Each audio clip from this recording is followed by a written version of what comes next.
My name is Ana de Gratias, and I just graduated from ASU with a degree in communication. And I'm currently working on student stories here in Arizona, just about student issues and where they're going through, especially during this pandemic.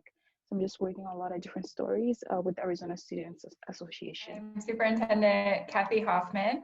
I was elected to this role about 2 years ago, and I have the privilege of leading the Arizona Department of Education.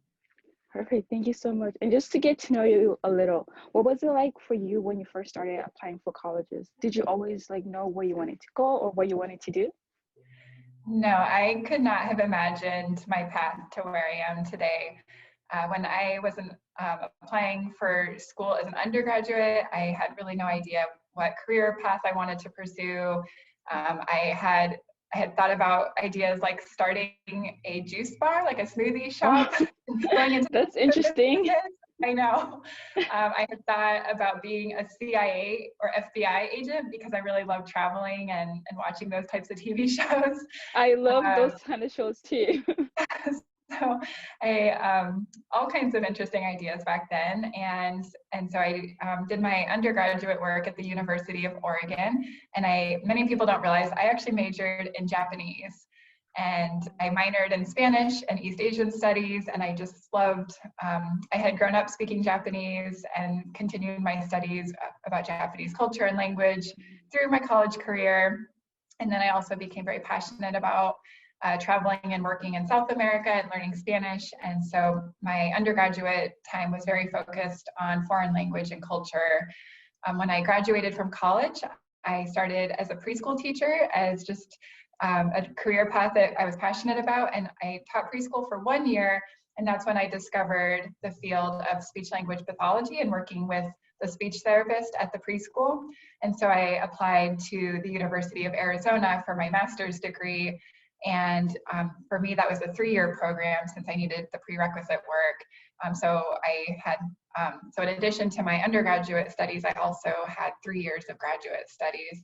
And then after I graduated from U of A is when I started my career as a speech pathologist working in the public schools in Arizona. As an educator with a post-bachelor degree, can you just talk to me a little bit about your experience with student loans, since that's our topic for today? Yes, when I graduated from the U of A after all those years of studies, I had accrued over $70,000 in debt, and that was with paying in-state tuition. I was in-state when I was in Oregon, and then because I worked in Arizona as a preschool teacher, I had residency in Arizona. So even as an in-state student for all those years, I accrued over $70,000, which I know for some might not seem like a lot, but for others it is a lot. For me, it was a lot. And then with that, one thing that really held me back during that time was it was around that time that Congress passed the law that made it so as a graduate student, the interest started accruing on my loans while I was in graduate school. So by the time I graduated, and of course I had no time in my free time to really have a job to be paying down student loans, so a lot of interest had accrued. I don't know exactly how much, but a lot of interest had accrued at a very high rate, because my loans, the interest rate was almost 7%, right around 6 to 7% interest rate. So then after I graduated, I did prioritize paying down my student loans as quickly as possible. So in addition to working full-time as a speech therapist in the schools, I also had part-time work that I did in the evenings, on the weekends, working with children with disabilities, so that I could really focus and really put a lot of my extra funding towards paying down my student loans. So I was able to pay them down fairly quickly because I made it a huge priority. I think it took me about 6 years, but then during that time, my husband got accepted into medical school. So, he attended a private school for medical school, and he just graduated last year. And from his student loans, it was altogether was closer to $400,000 in student loans, which again, the interest accrued while he was attending medical school, and now as a resident, he doesn't make as much as a doctor who's done with residency. So we are again, prioritizing paying down these student loans, but it is very frustrating that the interest is at a higher rate, again, 6 to 7% for his loans, and that so much of that interest already accrued while he was in medical school.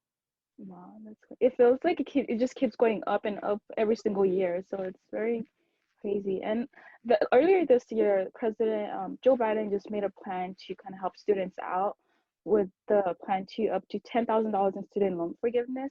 What do you think about his plans? Do you think it is enough?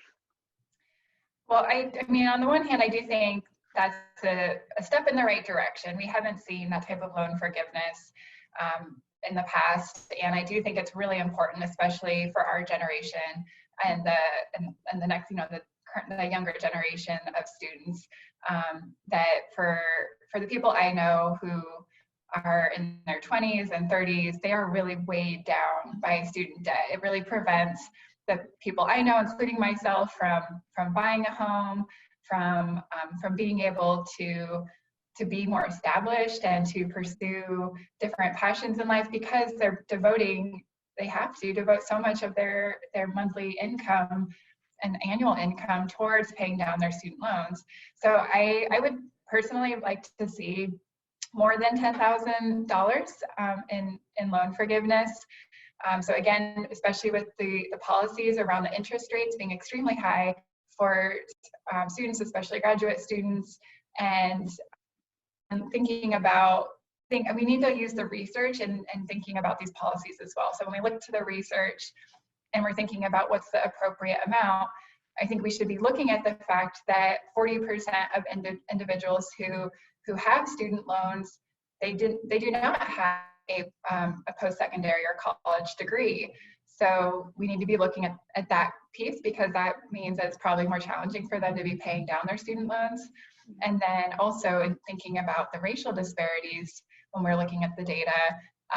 So on average, the Black college graduates owe over $7,000 more on average than students who are white. So I think we really need to be looking at this research and thinking about making loan forgiveness targeted, and I would like to see it go further than 10,000.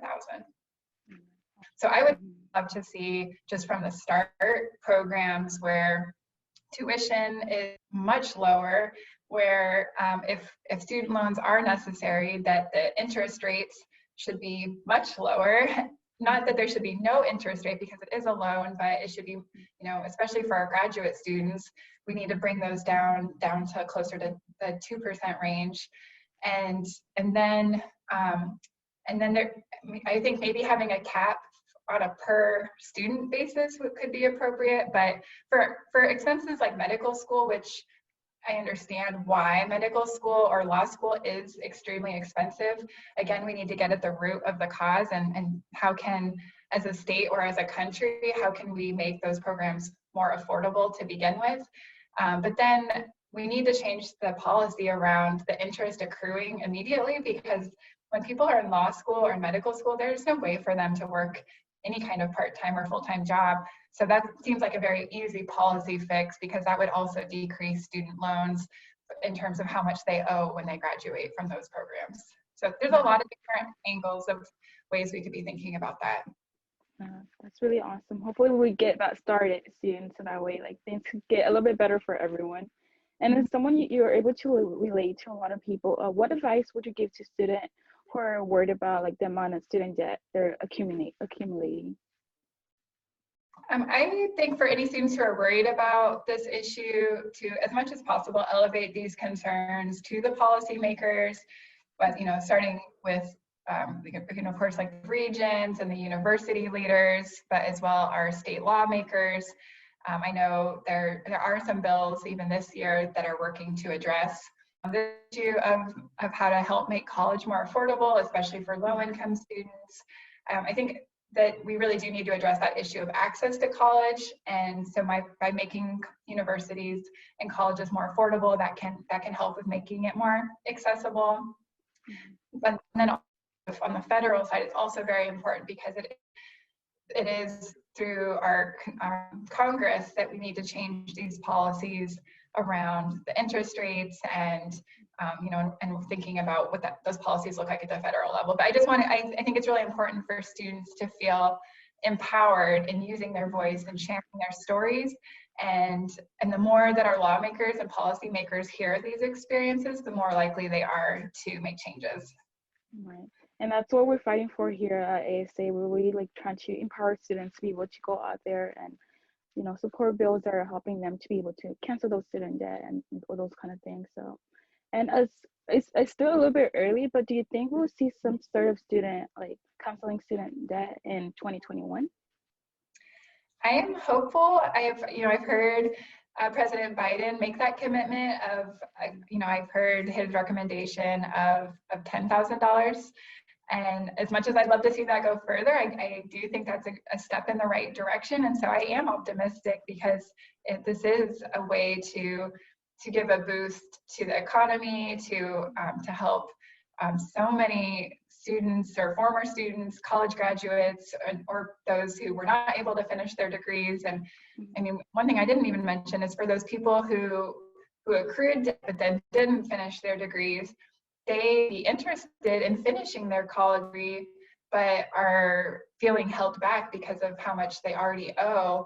And so again, it's an issue of access and making college affordable, where people don't need to be facing these really difficult decisions of like, gosh, do I need to take on more debt to pursue my dream job and the career that I want to? So I do think it would be a very positive step in the right direction, and hopeful to see that this year. Awesome. Well, thank you so much again, Superintendent Hoffman, for just sitting down with me to talk about canceling student debt.